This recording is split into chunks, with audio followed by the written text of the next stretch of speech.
মাত্র একটি ডিম আর ময়দা দিয়ে বাসায় তৈরি করে ফেলতে পারবেন এই বেকারি স্টাইলের বিস্কিট। বিকেলে চায়ের সাথে খেতে পারবেন বা বাসায় মেহমান আসলে তাদেরও দিতে পারবেন। কেউ বুঝতেই পারবে না যেটা আপনি বাসায় তৈরি করেছেন। তো এটা কীভাবে তৈরি করবেন সেটা আমি আপনাদের ভিডিওটা দেখিয়ে দেব, কিন্তু ভিডিওটা না টেনে পুরোটা দেখার অনুরোধ রইল। তাহলেই আপনারা বুঝতে পারবেন মাত্র একটি ডিম দিয়ে আমি কিভাবে এতগুলো বিস্কিট বাসায় তৈরি করে ফেললাম। আর খেতে একদম বেকারি স্টাইলে বিস্কিট, কেউ বুঝতেই পারবে না যেটা আপনি বাসায় তৈরি করেছেন। একদম সহজ, মাত্র 10 মিনিট লাগবে এই বিস্কিটটা বানাতে। তো এখানে আমি ডিম নিয়েছি একটি, তো দেখতেই পারছেন একটি ডিম দিয়ে আমি বিস্কিট বানিয়ে দেখাবো। তো এই ডিমটার মধ্যে আমি একটু লবণ দিয়েছি, একদম 1 চিমটি লবণ, আর চিনি দিয়ে আমি ভালো করে এটা ফেটে নিচ্ছি, কারণ চিনিটা না গললে কিন্তু দানা দানা রয়ে যাবে। কারণ আমি এটা বিস্কিট বানানোর জন্য একটা ডো তৈরি করব।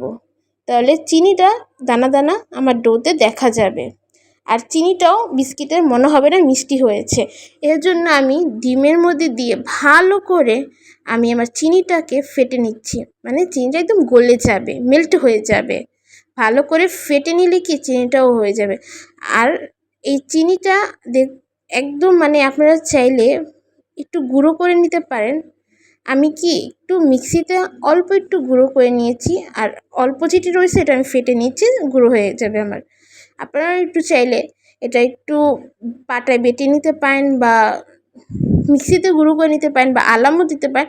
কিন্তু আলাম দিলে না মানে এটা কি মানে ফেটতে না একটু সময়টা বেশি লাগে। আর এটা দেখুন আমার গলে গেছে, অনেক তাড়াতাড়ি আমারটা গলে গেছে, কারণ আমি মিক্সিতে একটু পিষে নিয়েছিলাম।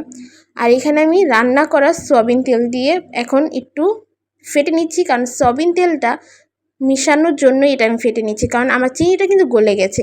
এখানে আমি ময়দা দিতেছি, আপনারা চাইলে ময়দা, আটা যে কোনো একটা ইউজ করতে পারেন, কোনো সমস্যা নাই। আর এই ময়দাটা কিন্তু আমি দেওয়ার আগে চেলে নিয়েছি। আপনারা এটা মনে রাখবেন যে বিস্কিট বানাই আর কেক বানাই, ময়দাটা সবসময় চেলে দিতে হবে তার মধ্যে। এখন আমি এটা দিছি, আর দেওয়ার পরে আমি নাড়াচাড়া দিতেছি, কিন্তু আমার এটা ছোট হয়ে গেছে আমার মনে হইতেছে, তাই এটা আমি ভালো করে নাড়াচাড়াও দিতে পারতেছিলাম না। আর আমি কিন্তু ময়দাটা অল্প অল্প করে দিয়েছি, যাতে আমার ডোটা শক্ত না হয়, ঠিক আছে? কারণ দেখুন আমারটা এটা কিন্তু এখনও কিন্তু ডো হিসাবে হয়নি, কারণ আমি অল্প অল্প করে দিয়েছি। একবারে যদি আমি দেই তাহলে কি হবে কি আমার ডোটা শক্ত হয়ে যাবে। এখন আমি একটা প্লেটে ঢেলে নিচ্ছি, কারণ আমি আপনাদের প্রথমেই বললাম যে আমার প্যালাটা ছোট হয়ে গেছে। আপনারা যখন এটি বানাবেন একটা বোলের মধ্যে নেওয়ার চেষ্টা করবেন। আমি ভুলে প্যালার মধ্যে নিয়েছি, আমি ভেবেছি যে অল্প জিনিস হয়ে যাবে, কিন্তু না, হয়নি। তো দেখুন আমি অল্প অল্প করে আমার ময়দাটা আমি দিচ্ছি, আপনারা অল্প অল্প করে ময়দাটা দেবেন। কারণ কি ডোটা শক্ত হয়ে গেলে কিন্তু বিস্কিটের ডোটা একদমই ভালো আসবে না, আর বিস্কিটটাও ভালো হবে না। এটা দেখুন আমি কিন্তু অল্প অল্প করে দেখুন, আর আমার ডোটা কিন্তু একদমই সফট হয়েছে, একদম সফট। দেখুন আপনারা দেখুন, দেখলেই ভালো করে বুঝতে পারবেন, একদম সফট একটা ডো।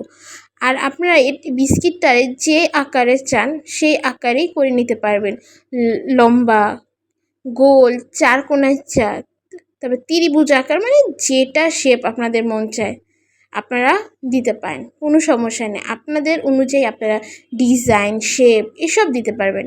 আমি একদম গোল, আর মানে ছুরি দিয়ে আমি মাঝখানে একটু কেটে কেটে টাইপের ডিজাইন দিয়ে দিলাম।